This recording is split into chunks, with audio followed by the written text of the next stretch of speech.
What's going on, everybody? Ochoa here from SB Nation's bloggingtheboys.com. We hope all is well wherever you are. We hope you're happy, safe, healthy, and thank you to everybody who sent some thoughts my way with regards to the move. As you can see, we are in a bit of a new surrounding. It may not look totally new, but we're working on getting everything set up for the season. And speaking of, the season is technically right around the corner. We are inside of 2 months to the NFL season's kickoff. The first game, of course, between the reigning world champion Kansas City Chiefs and Houston Texans. The Cowboys will travel to take on the Los Angeles Rams a couple of days after that, and it's technically training camp season. And I know in a lot of ways it doesn't feel that way. I know that obviously sports are trying to come back. The PGA Tour is back, the EPL is back, the NWSL, the NBA is in a bubble, the MLS is in a bubble, Major League Baseball is trying to figure this out as well. And the NFL, while it did not have its season impacted the same way that most other leagues in the United States did,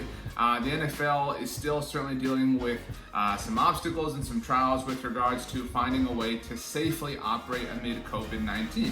And we know that the NFL is, as of Monday, planning on testing players every day for the first 2 weeks of training camp at least, and then if certain satisfactory guidelines are met, they will diminish the frequency that tests are conducted if there are no more than 5% positive tests throughout the NFL. We know that players, when they report, have to take a test, have to test negative, then have to wait 72 hours and take another test again before they can begin their strength and conditioning programs. And then anytime there's a team meeting with regards to the entire team, those are still happening over Zoom because those are still too many people to be in the same room due to health and safety guidelines. And Dallas Cowboys rookies, along with rookies from 29 other NFL teams, reported to their facility for the Cowboys, that's the Star in Frisco, on Tuesday. We've heard and we're starting to hear more about rookies officially signing their rookie contracts with the Cowboys. That, those are simply formalities at this point. This isn't 2010 before the rookie wage scale. This is pretty matter of fact to have rookies sign their contracts.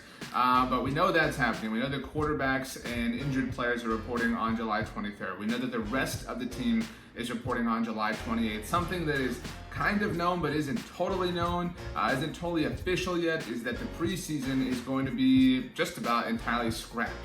The Dallas Cowboys did start with 5 preseason games. If you rewind the clock several months, the Cowboys, of course, were scheduled to play in the Pro Football Hall of Fame game against the Pittsburgh Steelers. That was, depending on how you want to verbalize it, canceled, postponed, etc., to 2021. Then the NFL trimmed all of the preseason in half to 2 games, which left the Cowboys obviously with only a pair of preseason games to work with. And the NFLPA has been working and fighting for no preseason games.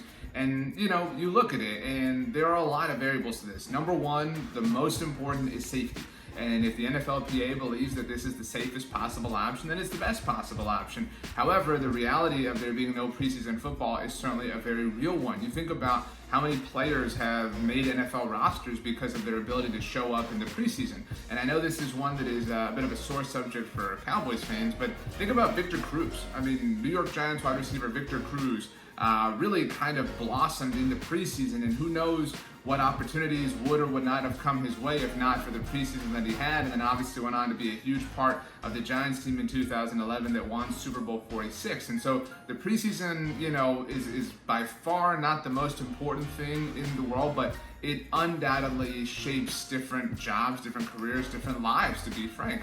And so not having that is definitely a big deal. It obviously should provide the coaching staffs a little bit more opportunity, or hopefully will provide them more opportunity to make the necessary roster decisions during what they're doing at training camp at their team facilities.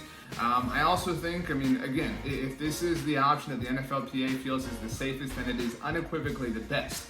But it is clear that this NFL season is going to be filled with all sorts of protocols and all sorts of guidelines. You can imagine what a road trip every other week is going to look like for every NFL team, having to go to this state, having to go to this city, go to that stadium, etc.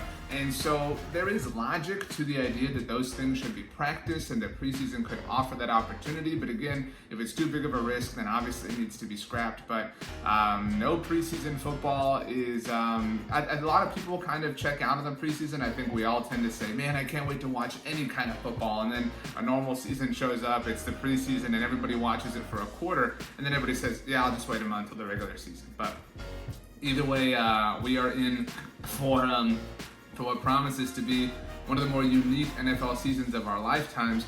Right now, it does feel like the NFL season is going to happen. I mean, obviously, there's a huge question mark on whether any fans will be in attendance. Certainly, if there are fans, it's going to be in a lower volume, lower capacity, but there are a lot of questions, and every day it feels like there are new questions. But as answers continue to come out from the educated people, we'll of course keep you updated at bloggingtheboys.com, your home for the best Dallas Cowboys coverage on the web. We'll keep you updated, of course, right here on the official Blogging the Boys YouTube channel. Make sure you do subscribe to get all sorts of breakdowns, film reviews, discussions like these, and in general good times. And make sure you also subscribe to the official Blogging the Boys podcast feed. Our podcast network has 2 episodes that drop every single day, including one on Saturdays. It's entirely in Spanish, so we have plenty of options for you. We're available on all major podcast platforms. If you need to, you can follow me on Instagram or Twitter at RJ Ochoa. You can also shoot me an email, rj.ochoa@sbnation.com, and you can do me a solid. You can have the absolute best day of all time. You know why? Because you deserve it. We'll see you next time.